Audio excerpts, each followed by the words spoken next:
welcome back. We're doing it. I'm Daphne. I'm Gayle. That's disturbing. You sang it. I know, and I winced after I did it. I know. That's why I was like, oh, she did it. Damn it. It's fine. I love it when you sing your name. Yeah, okay. It's nice. Yeah. Just sing everything for the whole episode. Probably not the smartest plan if we want people to listen. It'll be like an episode, like the movie The Descendants, and how every time we watch that, we just sing and sing everything we say for like 2 days. I love The Descendants. And we annoy the out of everybody we know by doing that. I love The Descendants, though. Yeah, me too. It's so good. We've watched in like 2 years. Yeah, because we annoyed everyone so bad that we I put us on a probation from it, or like a hiatus from it. I don't know. Like you put us in timeout from watching it. Yes, something like that. Okay. Well, I think it's about time we start watching The Descendants again. Sounds good. But this is not a podcast about evil Disney characters and their children. It's not. So, Daph, tell everybody where they need to go and what they need to do. And at That's Disturbing Podcast on Instagram. Follow us. That's our handle. I was trying to say it without taking a breath. Okay. Our website is that'sdisturbingpodcast.com. And through our website, you can send us a case request form that will go directly into our email. Or you could send us an email at that'sdisturbingpodcast@gmail.com. There's no @ symbol before That's Disturbing Podcast. I was just saying that's where you send it to. It's all formality because people take it so literally. yes, people do. I'm just saying. But we want people to send us case request forms. Like, I feel like my own brain is like, what do I do? What do I do? Because there's so many I want to do. Somebody tell me what to do. Okay. So there's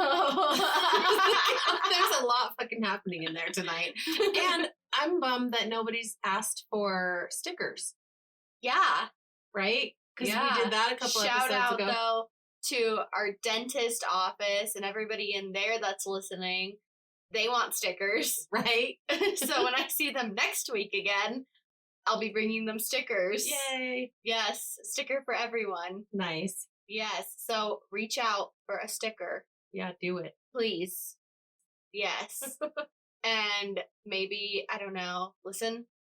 Oh, yeah, do that. And follow us on Instagram and all that kind of stuff. Yes, yes. Okay, so can I just bring up something from the last episode? I am very disappointed in Crane Neck. Because I was... I was like, what did I do wrong? I was so hoping that he would have like a big long neck. You got not a fat neck? Yeah, he doesn't He have... has like a bird nose, though. Yeah, but he's Crane Check Neck, out not the Crane Nose. Not bird nose? No. Not bird beak? So I was really bummed when we looked him up and you showed me a picture of him. I'm like, damn it, that's not at all what I had in my head. Yeah, no. But that's it. That was my only disappointing thing. Yeah, we posted him on the Instagram, so, check it out. He got an honorable mention. Yes. Because he really shouldn't have been part of our Instagram post, but we just got really fixated on his name. So he got mentioned in the Instagram post. Right, and then you can look at his picture and you can see that he does not officially have what I would consider to be a crane neck. Oh, yeah, I'm sorry, in regards to the Instagram about last week's case, A, I'm sorry it was late, and B, I didn't post all of the characters from the episode last week, all of the different gangsters, mobsters, whatever stirs, because... Okay. All of the stirs, because there's just so many characters in the story from last week. There's probably like fucking 50 names I named last week. So I was like, I am not going to post 50 people. This will be at least 5 different posts regarding the case. Yeah. So I just did the most like prominent people that we talked about in the case. Like obviously the victims, Al Capone, Bugs Moran, Killer. Yeah. Killer's there. Yo, Killer. McGurn, he's there. Machine Gun. Yeah. Yeah. He's there. Sorry, I keep Not thinking. Jimmy the Swede. Nah. Okay. Or the other Jimmy? No, by the time we got over the episode, I forgot all about him. Oh my gosh. Crane Neck is the one that lives in my head rent free. And his face, unfortunately, too now. I'm sorry. It's not a very kind looking face. No, it's not. It definitely doesn't have a crane neck, so that's, again, disappointing. Very disappointing. All right, are you ready to hear my disturbing facts? So ready. Okay, this is actually really funny because I set a goal for myself like last year when I was watching White Lotus that I was like, I want to learn Italian. And the name of this is in Italian. And you know, and I haven't learned Italian yet. and I don't mean to interrupt, but when you're like, last year when I was watching, I was like, no, you didn't watch it that long ago. But yeah, last year was not that long ago. Yeah, it was only 2 months ago. Right. So yeah, okay, sorry. But it was more like 3 months ago when I watched the show. Well, that was last year. It was last year. Sorry. It was deep into last year. I didn't mean to interrupt. November, man. November. Memories. Yeah, okay. Memories. Memories.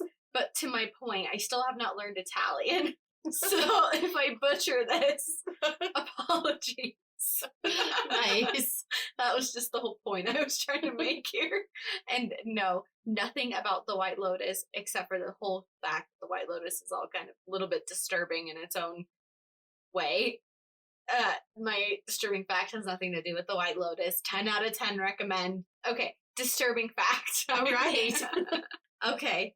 Museo del Anime del Purgatorio. Okay. I think I did okay. I Yeah. didn't like, I mean, I don't know if I actually did okay or not, but I feel like I wasn't like, In your head, it sounded good. yeah, Okay. anyway. That museum. They display documents that they believe are signed by haunted souls that are stuck in purgatory. Wow. So there's a collection within this museum. This museum is housed in Italy, obviously. Hence the Italian name. That they think there's documents and photos of handprints that they think are these souls that are stuck in purgatory because in 1897 there was a fire that burned down a chapel, okay? Mm-hmm. And so now it's housed where this chapel was, or like the remains of the chapel. I'm having a hard time finding out like the history of the building. But anyway, the priest of this chapel, of this church, he thought that he saw, while the church was burning, the face of a very sad, melancholy man. And he thought that this, deceased man, that his soul was condemned to purgatory and that he was trying to make contact with living people. And thus, this museum is brought to life. So he decided to this priest, basically after this, dedicated his life to finding documents that he thought were, from people that are stuck in purgatory. That's crazy. Isn't that kind of cool? I wonder what the documents say to make them believe that. I don't know, but here, I'm going to tell you about some of these documents right now. Please do. There's an imprint of 3 fingers that were left in 1871 on the prayers book of Maria Zangati by deceased Palmira Rizzatelli. Okay? Mm-hmm. There's the photograph of an imprint impressed by the deceased Mrs. Lelou on the sleeve of his son Giuseppe during an appearance in Belgium. Ooh. Yeah. There's the fire imprint, which left a fingerprint of Sister Maria di San Luigi Gonzaga, which it appeared in front of Sister Maria del Sacro Cuore in 1894. And okay, Mm-hmm. there's an imprint on a book of Marguerite. This is I'm fuck it up. Demerel. I feel like that was a French way to put that out, but in the parish of Ellingen, which was left by her mother-in-law in 1815, 30 years after her death. Whoa. Yeah, so there's just some weird shit happening on these photographs and documents, right? So this museum houses these things. That's so weird. Right? Which, that one occurrence that the priest saw. The priest's name was Victor Jouet, I think is how you say it, or Jouet. He saw that one thing, and then all of a sudden, boom, like there's a museum. Like he made it his life purpose to seek out these documents. Which actually, now that it's my disturbing fact, I don't know if it's disturbing or cool. It's disturbing that people catch these things, but it's cool as fuck. It's super cool, but it's disturbing to think that people stuck in purgatory can leave their mark on something that's in this world. Yeah. Like in our world. And the priest thought that he was seeing this because he was a priest, obviously. Mm-hmm. And so that this deceased man who's stuck in purgatory was trying to cleanse himself of his sins so he could go to heaven. Oh, wow. Yeah. Crazy. All right, Mom, what you got for me today? Okay, so this is not a case request per se, but a recommendation by one of my friends that I do these kind of stories. And so he just kind of brought it up that it might be something cool that I would do. And so what it is, I should tell you what it is. He's never given me a suggestion before. Well, I don't know what to tell you. Real cool. You know who you are. You know who you are. So anyway, this is Latino urban legends.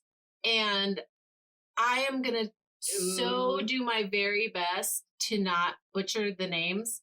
But some of them are like super hard. And I've in my life taken Spanish, and in my life I have had to use Spanish when I was like desperate, like in a foreign country and I needed to use Spanish. Right. Like when we were in Peru and they thought you were from Mexico. Yes. That was pretty cool. Yes. But on a day-to-day basis, I don't do it. And so it's that whole use it or lose it thing. Yeah. Yeah. So anyway. That's why I guess if I learn Italian, I'm going to have to move to Italy. Sorry. We're going to have to be recording the podcast over Zoom. All right. Well, I'll come visit you. At the wee hours. I'll come visit you. It'll be fine. It'll be fun. Yes. What do you mean? Yeah. It won't just be fine. It'll be fun with you out there. Awesome. Yeah, eat some gelato. Okay, sorry. No, you're good. So I guess I'm gonna get into this. Yes. Then. Okay, so the first one is called The Legend of Nacho, and it's a legend from 1880 from Guadalajara, Jalisco, Mexico. And it is the story of a well-off husband and wife who were blessed with a son, Ignacio Altamirano Torres. Gosh, I'm so sorry. We feel bad every time we butcher things, just for right. I butcher English. Yeah, I was gonna say we're not very good at our native tongues, so right. I'm gonna do my best. You can't have that high of expectations for us, right? So anyway, so their son was born with a crazy fear of the dark, like so frightened of the dark, and the parents. Like my dad. The parents realized that he screamed all night because he was afraid of the dark. So he wouldn't rest. He would just scream all night long about, and he's a baby. He's not talking, so they can't know what it is. But then they realize, like, when they go into his room with a lantern or whatever, then he stops. That's really sad. So they realize that he has, like, literally a crippling fear of the dark. Why was he in another room? Because I don't know. That's what you're supposed to do. What you're supposed to do, but some people have like their bassinets next to their beds. They do. Okay, anyway. So after that realization, there was never a night where there wasn't a lamp lit in his room or the curtains pulled to flood his room with the moonlight. And that was the only way he would sleep, is if there was some kind of light. So, and I'm the freaking opposite. Yeah, I sleep with an eye mask on. If there's any light, I'm awake. I'm pissed if there's any light. Right.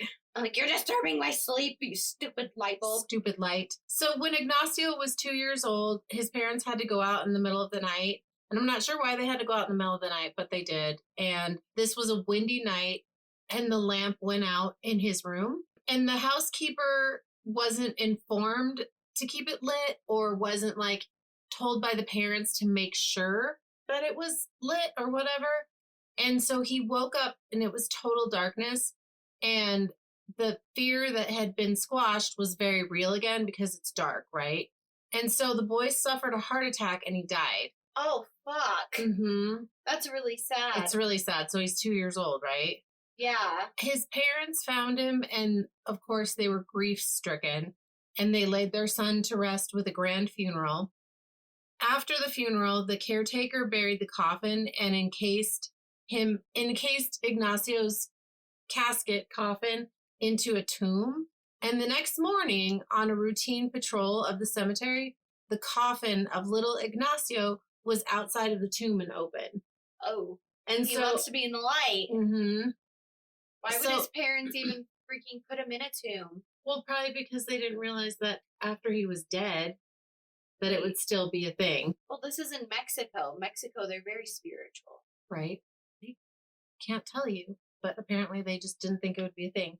So the caretaker reburied Ignacio and told police it was probably a simple grave robbing because his parents were wealthy and so they would have placed something valuable in with their beloved son. And the event was brushed off and wasn't really held with it much importance. Right. But this continued to happen over and over again. So the caretaker went to the parents to let them know. And can you imagine having to tell the parents that this is happening? Yeah. And so the parents told the caretaker of Ignacio's fear of the dark, and obviously that it had carried over into the afterlife. So they built their son a special tomb above ground where it will be in the sunlight all day and the moonlight all night. And also they put 4 pillars around the outside of the tomb that had lamps, and they're lit every single night so the boy would never be in the dark again. And after that, Ignacio was able to rest in peace. Are they still getting lit up every night? Or it's an urban legend? No, it's legit. Oh, it is? Yeah. Because there's a picture, either that or it's an urban legend that went so far that there's a picture of his grave. Or it's a picture of his tomb and like the pillars and everything. So we'll post that on the Instagram. That there's at least a tomb. Yeah, it's real. And so who knows if the legend goes with it or if people just created the legend. But yeah, there's an actual tomb. That's really cool. Yeah, it is really cool. It's cool that his parents did that for him. It is really cool. I hope they're still lighting it to this day. I hope so. I don't know. I guess we'll have to find out. Yeah, I don't know. Maybe we could look it up. Okay. So the next one is El Cucuy, which is the Mexican boogeyman. And he's a small, hairy creature with glowing red eyes and razor-sharp teeth. And this legend's been passed down for centuries from parents to their children. And children are told if they're bad and they don't listen, El Cucuy will come and snatch them in the night. And he hides under your bed or in your closet and waits till you're asleep and then takes you away to his lair in the mountains and he eats you. So fuck. That sounds like the El Chupacabra Scooby-Doo. Well, like the description. You know what's bad about that is, like, you know how when you're little and you're like afraid of the closet and you're afraid of under the bed, and parents are literally telling their kids, hey, if you're bad, this shit is under your bed. Right? El Cucuy is gonna come and get you. So. And the chupacabra, I have to just tell you, I was going to do something on it, but I didn't, because the chupacabra is like legit. It's like a coyote looking animal. Yeah. And so it's not really an urban legend. So, well, the El Chupacabra from the Scooby-Doo movies is like El Cucuy. Just like the description. Right. So, yeah, I don't know. It's, yeah. That just made me go, oh, fuck. Oh, fuck. That's like really sad that parents are like, oh, that's what's happening. If you don't behave, I'm going to spank your ass if you don't behave. Right. You're getting Tabasco in the mouth or soap like I used to get. I didn't do soap. That wasn't me. But I did do Tabasco a couple times. Now I love the taste of it. Right. I've grown accustomed to it from being a naughty child. The next one is La Mano Peluda, which there are tons of versions of this story. And so like trying to gather all the information on it. But this one and this story dates back to the Spanish Inquisition, as far as I could tell. So literally through all of these centuries, the story has taken on many Lived shapes on. and forms in different countries and stuff. So this guy, he was a man that was accused of robbery, and he was put to death, then buried in an Indian cemetery. And his hand is looking for revenge because he was wrongly accused of the robbery and he was put to death. So his hand is said to lurk around at night and can also punish unruly children. So another threat for the kids. Nice. Yeah. So what comes to mind when you read that story to me was Thing. Oh, yeah. The thing's not bad and doesn't want to punish you. And like, so one of the I don't know. I think in Wednesday he was definitely looking for punishment of some people. Well, that was I'm not no spoiler alerts. No spoilers. Anyway, so one of the stories that was about this guy was that he was like a rich fat man that people didn't like and people were like afraid of him, right? And he had hairy hands, and that one that he lost his money or something, and so then he was like taking stuff from people, or he didn't lose his money, he was trying to acquire more money. That's the word I'm looking for. And so he like swindled people or took advantage of poor people, and in order to gain his wealth. Gotcha. And so the townspeople then massacred, slaughtered, whatever, this guy. And then, so that's one version of it. Gotcha. There's a lot, but there were so many. It's sad that they just going after kids.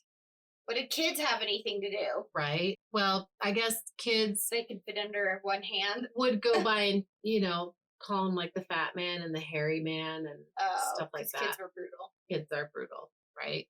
Nothing's changed. Nothing has changed. So the next one is, I'm sure everybody's heard of this one. So this is La Llorona, and this is the weeping woman is what that means. Oh, I didn't know the meaning of La Llorona. I just knew that was the name. That's what it means. The legend's name. And I mean, even me being a white kid growing up in Colorado, I even heard this story when I was growing up. Same. So, yeah, exactly. Same white kid growing up in Colorado. Yeah, right. Exactly the same. So this story dates back to 1550 in Mexico. And again, there are tons of different versions from South America, Central America, like Spain, like, as all of these urban legends do. Yeah. They take on a life of their own, right? And especially since it's been around since the 1500s. Yeah. So La Llorona is said to be the ghost of a woman who drowned her children in a fit of rage after her lover, who was from a well-known wealthy family, was forced to marry another woman who his parents chose for him. So this girl and this rich guy had kids together, but the parents didn't approve of her, and so they forced him to marry somebody else. That's nice. So then she went and killed her kids in a fit of rage, right? And then I don't think that's going to bring him back to you if he loves your kids. No. And so in another version, the story says that she had a child with another man. So she's a married woman who's having an affair, and she has a child with another man, and she drowned the newborn to keep her husband from finding out that she was having an affair. Oh, shit. And had a baby. So like I said, there are just so many. Right, there's so many versions of the story. Right. So this story, and she's supposed to go along the waterways, and she's crying and she's looking for her children because she drowned them. So in all of the versions, no matter what, she's drowned the kids. So she's always near water, and mostly rivers. Like I always remember hearing that it was a river. Like rivers. I never heard a lake. Yeah, I never heard of a lake or an ocean. No, I've always heard rivers. Rivers or creeks. Yeah, exactly. So this story, another one of parents torturing the kids, was told. Well, but why does everybody love to torture kids? That's how they grow up to be fucked up adults. Well, that's probably true. But this one is to protect them. So the story is told to keep children from playing near the water, as La Llorona is mainly, again, her crying by the water because she's looking for her kids. And it's also told to keep children from misbehaving. Okay, so what? That La Llorona's going to come drown you if you're by the water being naughty. I guess. I Yeah. don't know, but that's always one that makes me sad, the La Llorona story. Yeah, it does. Well, the nacho story made me sad. And I never heard that before. One is sad, but I think it had a happy ending that he got to rest in peace. Right. He died and he was 2. But he's resting though. Right. That's the happy ending. And that was the story that my friend told me about that. But I was like, well, I have to bulk it up because I can't be 2 minutes long. Right. So then I was like, I'm going to go with this theme, right? I'm just going to find a handful of stories because we're probably going to do, or I'm probably going to do at some point, something like on the Grimm's fairy tales, because those stories are super fucked up. And we read those as children and they're bad. They're terrible. Well, were you? You were. You said we read those as children. Oh, that makes sense. Okay. I'm just being stupid. We read to our children these Grimm's fairy tales. Yeah. And I watched the show Grimm with you a couple episodes when you used to watch it. That was also very fucked up. I love that show. I'm just saying it's fucked up. But anyway. But yeah, like Hansel and Gretel. Uh-huh. Yeah, what the fuck? Right. She's gonna eat the kids. Little Red Riding Hood. Yeah. The grandma gets eaten by a wolf. Well, that's, I think... Spoiler alert. Sleeping Beauty is also a Grimm's fairy tale origin story. Yeah. I don't know exactly how it ends, but it's also fucked. Right. So, anyway, I just thought... Because I guess I should say I don't know how it ends in Grimm's fairy tale. I definitely know the Disney version. Right. So, anyway... Because I was going to do one of those episodes, and then he was talking to me about this, and he's like, oh, you should do an episode on this. And I'm like, well, it's not really a whole episode because it's a very short story. I'm like, I'm just going to bulk it up, and it's going to be in line with, it's urban legends versus fairy tales, but parents are telling their kids these things. Right. So in some ways, it becomes a fairy tale or not. Yeah, right? Not a fairy tale, just a tale. Right. A scary tale, not a fairy tale. Not a fairy tale. There you go. So the next one is, I'm going to fuck this one up. El Sombreron. Oh, not too bad, I think. Well, when I look at that, I think of sombrero. Right. But then with an N. Sombreron. But there's an extra. Sombrerion. Yeah, there's an extra E and stuff in there. So anyway, this is a legendary character, and it's one of the most famous legends of Guatemala. So it's told in books and in films, and he's also like a boogeyman figure in Mexico. Okay. So do tell, I'm interested. I'm telling you. Does he wear a hat? Preferably called a sombrero. A sombrero. Okay, we're getting there. All right. So this character is also known with other names like, I'm going to fuck these up too. Well, there's only one. I have faith in you. It's Zipetito, which means the goblin, and sometimes Zizamite. So his main characteristics are always the same, and he's a short man with who dresses in black, and he has a thick and brilliant belt. So he's wearing a fancy belt. He, again, dresses all in black. He wears a large hat. Oh, nice. Yep. And boots that make a lot of noise when he walks. And he likes to ride horses and braid their tails and manes. And when he can't find horses, he braids the hair of dogs. Sweet. Right? And he also... I was going to say, I've always wanted to braid Pixie's hair. And he also likes to court young ladies who have long hair and big eyes. And when he likes one in particular, he follows her around and he braids her hair and he serenades her with a silver guitar. And he also puts soil on her plate, like dirt, so she's not able to sleep or eat. Oh. Right? I was thinking he's like kind of a charming boogeyman. But his love hurts. But not if you're putting soil. Right. But I don't know. I've seen people eat dirt before and they seem perfectly happy.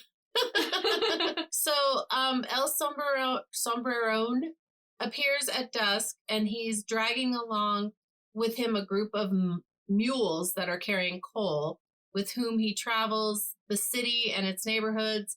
And when he finds a woman that he loves, or, wants a serenade or whatever, He ties the mules, and if a woman's even slightly responds, because he's serenading her, and she's like, "Oh my god, so say anything, it's great." Right. So, he ties the mules to a pole outside the house where she lives, and he unhooks his guitar and starts singing and dancing. And some residents of the neighborhoods, I'm not even going to attempt this, say that he still wanders at night when there's a full moon. Okay. So, yeah. And I'm not going to be able to say it.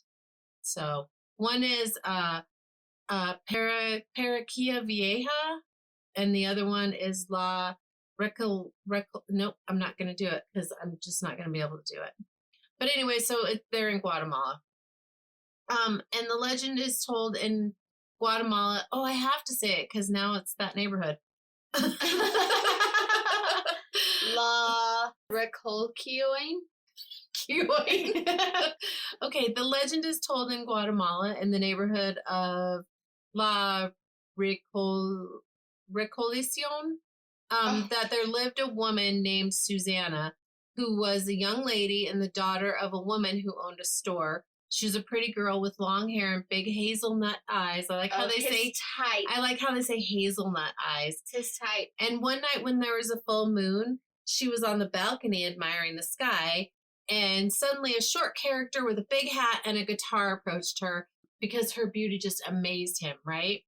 He sang her a song, but at the moment that her parents found out that she was out being sung to by this character, they made her go inside the house. And so since that day, she was not able to sleep anymore because this character appeared in the house and sang to her from the street and just kept her awake all the time, right?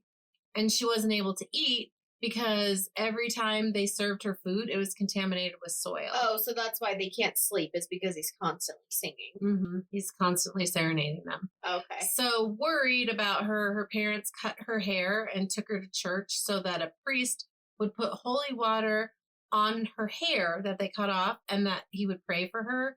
And a few days later, El Sombrerón stopped bothering her.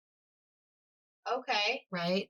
Because her hair was gone. But I don't know how boogeyman-ish that is. I just feel like he's not really much of a boogeyman. I feel like he's more like a charmer. Yeah, but it's not in a good way. It's he's creepy. like a creepy stalker, but he's right. not like a boogeyman. A creepy stalker. I don't think he's gonna kill you If he puts soil in your food so you can't eat, you'll starve to death. Yeah, like I said, some people enjoy the taste of soil. So anyway, I don't know. I just think on the spectrum of everything we've talked about, he is not the worst of them. No, he's not the worst of them, for sure. So culturally, the legend advises teenage girls to preserve their collective values of society. So in other words, it's like trying to tell teenage girls to be good and not fall for someone's charms and be lured in by maybe a false, but that's not legit because obviously this guy's not legit, or this character. Right. Because he's not even really a guy. All right. To judge a book by its cover. To judge. The next one is the Cadejo. It's a supernatural spirit that appears as a dog-shaped creature with blue eyes. And that's when it's calm. But when it's attacking, it has red eyes. So this one is the angel dog and the devil dog. It's the same animal. Okay. But it has two different sides. So the white dog with the blue eyes is the angel dog, obviously. And then there's a black dog with the red eyes. Sketch. So it roams isolated roads at night, according to Central American folklore, and it's of indigenous origin. So this is, again, the white one's good, the black one's evil, but both spirits appear at night to travelers, and the white Cadejo protects people from harm and danger during their journey, while the black Cadejo, sometimes is referred to as the incarnation of the devil, tries to kill them. And they usually They usually try to appear. It sounds like Hellhounds from That's what Supernatural. I was thinking. The black one, the black version of it. Always goes back to Supernatural, right? Right, always. That's what we were talking about today at the dentist. So they usually appear in the form of a large dog up to the size of a cow. So it's a huge ass freaking dog. That is a huge ass dog. And it's shaggy, so it has long hair, and it has, when it's bad, when it's evil, it has burning red eyes and goat hooves. Of course. Right? Because apparently goats are supposed to be the symbol of evil. I know, and I think they're so cute. I do too. It makes me sad that they're like the symbol of evil. Like, I get looking into their eyes are kind of creepy. Because their pupils are slanted. Yeah, but like if you don't look in their eyes, they're cute. Right. I think they're even cute if you look in their eyes. I don't know. I've always wanted to do goat yoga. Okay, I'm sorry. I'm so off the rails. Okay. So, although in some areas they say that the dogs have more of a bull-like characteristic than being a dog, right? So then why are they like dogs? Instead of like a mean goat and an angel goat. I don't know, because people think that they look more like a dog than anything else, but then they have characteristics of other, like, because I'm thinking like this black dog with the fiery red eyes that's snorting at you probably while it's coming at you wanting to kill you. So I think with hooves. And the size of a cow. Which then, it's not really, if it has hooves then it wouldn't be a dog. Well, but that's after... I'm just picking this one apart. Yeah, you are. Okay, so according to stories, many people have tried to kill the Black Cadejo, but they have failed and they have died after, trying to kill the Black Cadejo. It's also said that if the Cadejo is killed, it will smell terrible for days, and then its body will just disappear. So if somebody kills it, then it'll just stink and be gone, but then it's like reborn? I guess. Like there's many of them, perhaps? Many of them. Like it's not just one singular. Right. Some Guatemalan and Salvadorian folklore also tells of a Cadejo that protects drunks against anyone who tries to rob or hurt them. When the Cadejo is near, it is said to bring a strong goat-like smell, and turning one's back on the Cadejo or speaking to it are said to induce insanity in the person. Oh. Yeah. So this one's all bad. I was just thinking to myself, I mean, you said that it would protect people who are drunk and going to get robbed. Mm-hmm. But, like, in the other cases, where is the line that it draws between being protective or being, like, I'm going to fucking kill you? Like, what is the differentiating factor? Yeah, I don't know. I guess it probably depends on the person. Yeah. Right? That's true. Like, what kind of energy? Person. Yeah. What kind of energy the person has, right? Right. So, in Guatemala, El Salvador, Honduras, and Nicaragua, the dog-like creature is known as El Cadejo, so they give him like a proper name. Breaking your hair, Jesus. It is said that it is said to look like a dog, but it is not a dog. It has, again, deer-like hooves and moves like a deer rather than a dog. White Cadejos are known to be benevolent and eat bell-like flowers that only grow on volcanoes. So that's an interesting fact. That is interesting. That's weird. Yeah. And again, the white Cadejo protects people and people with grudges from all like evil footsteps and stuff. So, and making bad choices. Okay. So, even against the law, Sejuanaba. There we go. All right. And bad choices, which are sometimes caused by the evil Black Cadejo. And so, the Black Cadejo is malevolent and lures people to make bad choices. So maybe there are people that are just like on the edge, and then the Cadejo, the bad Cadejo, pushes them over the edge. Like it's that angel devil on your shoulder thing. Right. Like the good one over here. See, like this one makes sense. This one, like this beast. The deer beast. The deer beast. Makes sense to me. Because that's, like you just said it. It's like the angel and the devil. Like if you're more, like, if you lean more towards making good decisions than you do bad decisions, or vice versa, then it's going to be like that push that you need in that direction. Or if you just need protection in general, like if you're in a vulnerable state and you need protection, then you're going to get the kind one. And if you're on the flip side of that, like maybe already kind of down on your luck and thinking about making bad choices, then you're going to get the mean one. Right. Who's going to persuade you to apparently make bad choices. Like, this one's not killing you. This one's just making you make real bad decisions. Well, sometimes it's like that bad though. influence friend in your life. Right. So in this, the one with the deer-like, that's more, more deer-like than a dog. This black Cadejo has glowing purple eyes and eats newborn babies.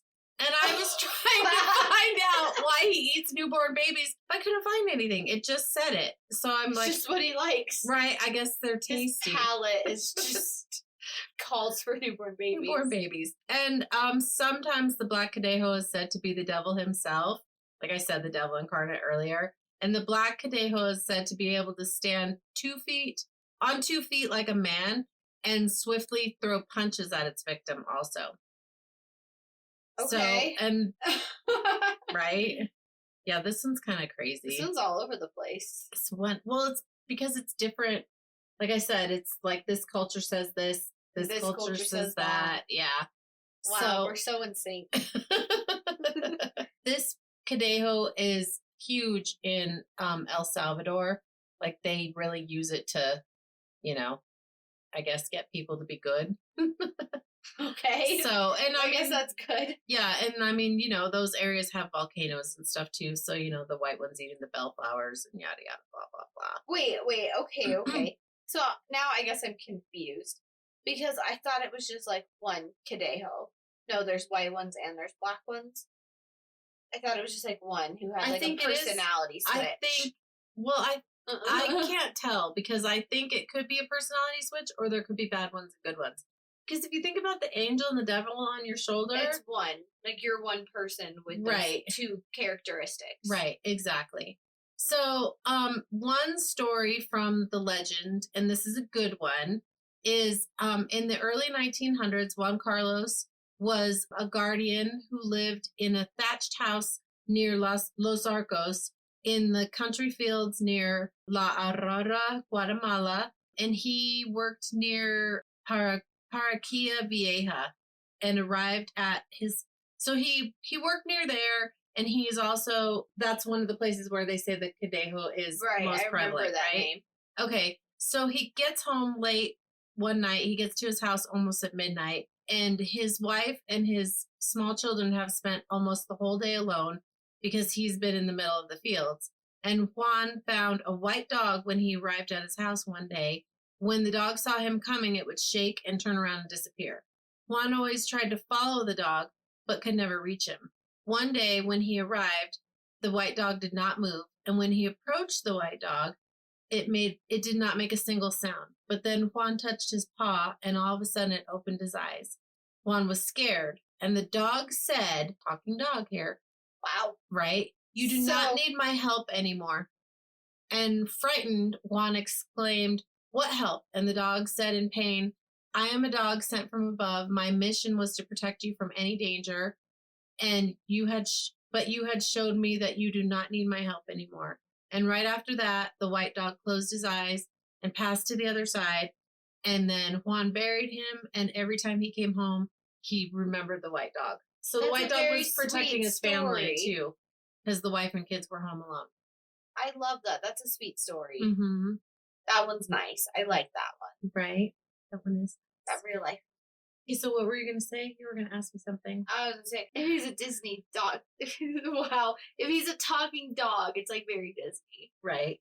Or Universal Studios dog. There you go. All right, so this is last but not least. This is the last one that I have. This is the Sehuanaba, which I was trying to say in the last one because the white Cadejo protects you from the La Sehuana. It's a supernatural character from Central American folklore, and it can also be heard about in Mexico. And in Mexico, it has different names. It has Segua. So anyway, this is a shape-shifting spirit that typically takes the form of an attractive, long-haired woman from the backside, right? So you see this long-haired woman. The backside. Yeah, you just see the back of her. And she lures men away into danger before revealing her face, which is said to be that of a horse or a human skull or a horse skull or a skull with flesh that's rotting off the skull. Oh, fuck. Right? Hell nah. Right? So she's freaky. Why'd she pick a horse? I don't know. There's a lot more weird things you could pick. I don't know. If I was trying to scare the shit out of somebody and did that, I'd probably pick like a gator. I'm just saying. Just saying. All right. So when encountered, a crane. Crane neck? But I'd have a neck. So when encountered, she's a beautiful woman who is either naked or dressed in flimsy white or black clothing. And she appears to be bathing in a public water tank, river, or some other kind of water source, although she also may be found washing clothing. Some kind of water. Yeah, some kind of water. Washing something. Yeah, herself or clothes. So she likes to lure lone men out late at night in the dark on dark moonless nights without letting them see her face at first. And she tempts such men away from their planned routines to lose them deep in the canyons or dark forests. So in Guatemala, La Cejuabana appears as a beautiful, seductive woman with very long hair. And she, again, doesn't reveal her face till the very last moment. And then if her victim is like, okay, so the people that she lures in, so not if her victim, but the people that she lures in are usually unfaithful men. Okay. So she's like trying to get revenge. So if he doesn't die of fear when he sees her face, then he is driven mad at the sight of her face. Well, okay, so that was my question. I was like, does she kill them? Or, well, you said in like a little bit ago that she like takes them to get lost in the woods or whatever, in the forest. Right. Well, she leads them away and then she shows them her face. And then they either die because they're so scared. But there's like accounts of people who like lost their mind. Or they go mad because people are running around saying that they saw this and people are like, you're fucking crazy. Right. Okay. Right. Okay, gotcha. So that's where that comes from. Or she can also take on the appearance of a man's girlfriend in order to lead him away. When appearing before children, she will take on the appearance of a child's mother in order to lure her victim into her grasp. And once touched by, say, Huanaba, the child is driven mad, and she will lead her victim into the wilderness and leave the child lost and insane. So again, I don't know why she's going after kids. I don't know why she's taking them to the woods. Like, is it for like humiliation?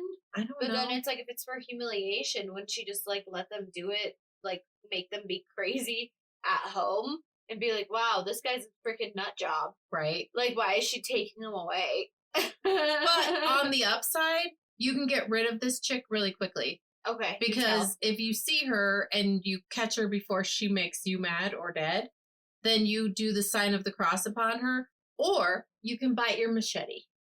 Oh. So the machete I carry often. Right?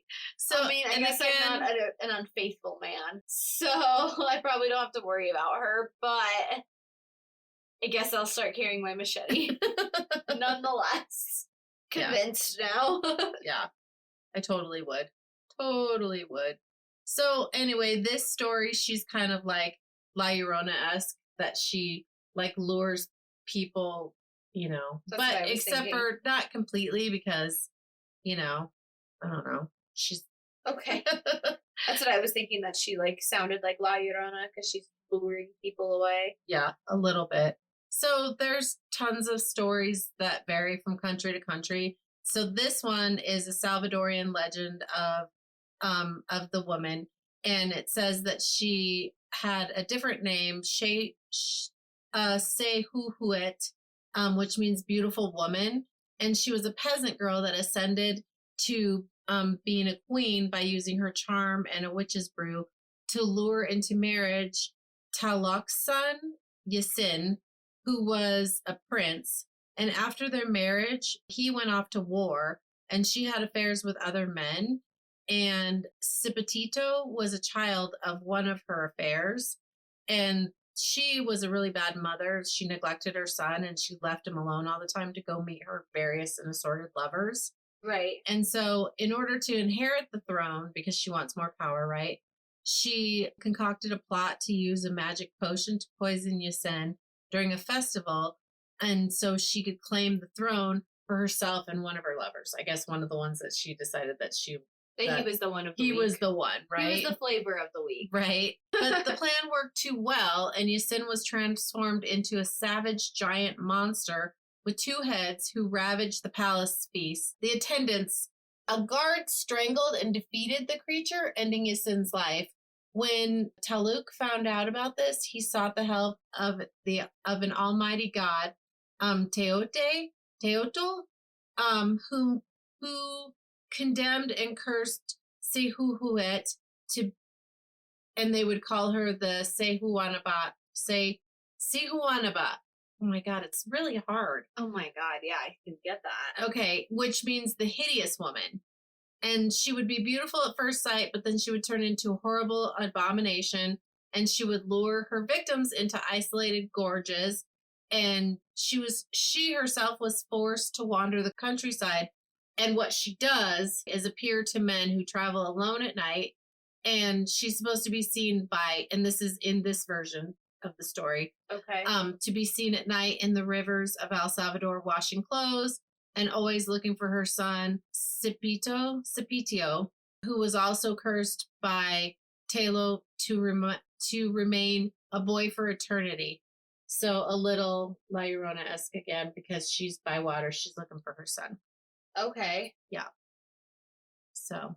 That's interesting. Yeah, and there's like a ton of them. And there's one from Honduras, and they call her something else, like La Sucia.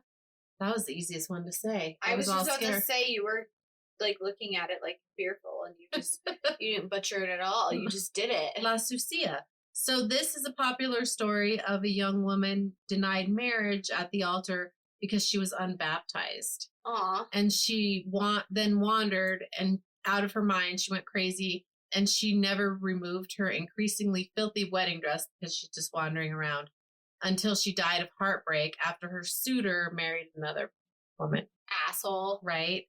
And so the story that follows, she appears as a beautiful woman to lure men who are roaming around, and she preys on drunks more than anything by rivers and streams.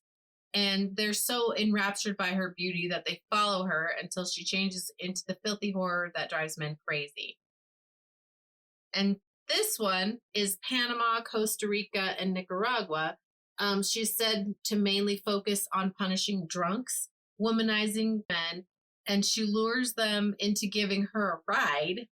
So, like, on their horse or carriage. Okay, I was just thinking, like, so not in the car, obviously. Well, now a car, because it's modern day. How would they see her? They'd see her face then. Well, because at first she's cute. But just from the back. I think she can be cute from the front, too. And then she turns. Oh, okay, gotcha. So, because she would have to. So, in my head, I'm thinking this whole time it's just from the back that she's I was thinking that, too, but then the more I read it, I think. It sounds like it's like she can just be cute. She can be cute and then change. Yeah. So when she gets on their horse, carriage, or nowadays into their car, she then turns into a hideous creature that either makes them crazy or causes death through means of insanity. The origins of this version are said to be rooted in the story of a young woman who was in love and found out that her lover was cheating on her, and then she committed suicide. So she tortures men she sees in the same light. Okay, so here's my flaw with this one. Okay. here's I like how you're just going to rip my stories apart. No, this is what I find. I know I enjoyed this, but this is what I find a flaw with the first one. The first, like, narrative of how she came to be. Mm-hmm. About, like, her wanting the throne and all that, and she goes in there and she's strangled to death, and her old lover, like, calls upon a god to curse her. Mm-hmm. Why is she going after cheating men? If that's the case, like, well, that's just one version. Go over rich men? Right. Well, that's just one version of Not it. Cheating men, because she's the cheater. Like, nobody's doing her wrong. She's doing everybody else wrong. Right. But so in that situation, she was just a beautiful young peasant girl, right?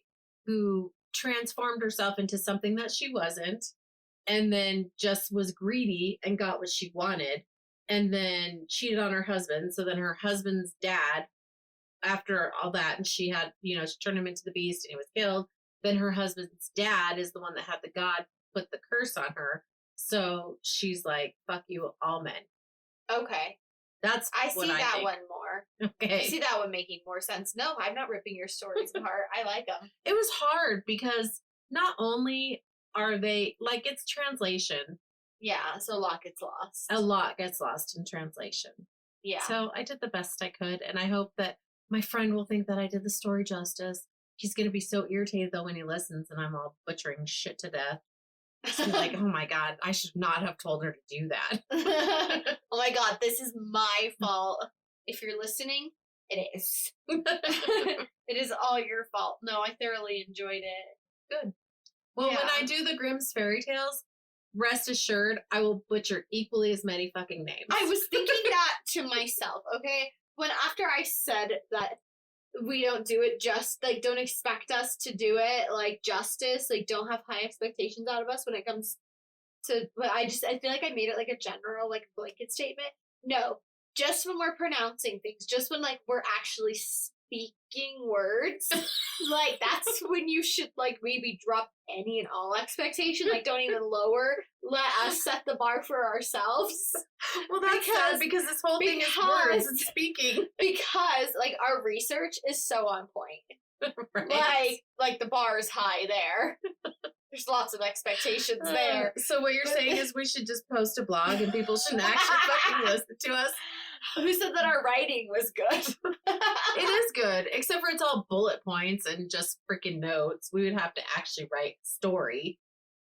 We speak a story. Yeah, but you're saying when we speak, that's when we fuck shit up. We often fuck shit up. Right? Not just when we speak. Oh my gosh. So, yeah, I did my very best, and I'm sorry. No, I liked it. It was entertaining. The only one I'd ever heard before was La Llorona. Right. And, like, variations of Chupacabra, which sounds just like El Cucuy. El Cucuy. But, the whole time you were talking about El Cucuy, I was thinking about Scooby-Doo.